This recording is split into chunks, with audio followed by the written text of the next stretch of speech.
收我啲級，今日同大家一齊整去泰國餐廳必嗌嘅泰式椰汁西米糕。呢個配方100% 還原泰國嘅風味，真係超級好食，終於可以實現想食幾多就食幾多嘅願望啦。首先準備新鮮嘅班蘭葉，再剪走個葉尖，然後用間尺度出4厘米，再喺中間嗰度剪一刀，接一接度好個位置，搭好之後剪走多餘嘅葉，然後剪4刀，一共5段，再逐段順時針咁樣向內接，接成一個個嘅盒。將西米放入滾水裏邊，用細火煮大約12分鐘，煮到腍為止，再熄火焗10分鐘，然後將西米過冷河，擎乾水之後，加入白砂糖攪拌均勻。然後用匙羹將西米倒入去班蘭盒仔裏邊，倒大約1/3滿，然後準備萬能嘅里長和粟粉，再加入清水，然後攪拌均勻備用。將椰漿倒入煲裏邊，再加入砂糖、鹽同埋班蘭葉，然後用細火煮滾。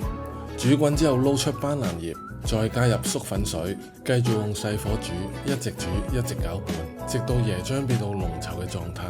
用匙羹將椰漿繼續倒入班蘭盒仔裏邊，再放上一粒已經熟咗嘅粟米粒做裝飾，再放入雪櫃冷藏最少2個鐘，咁就可以攞出嚟慢慢食㗎啦。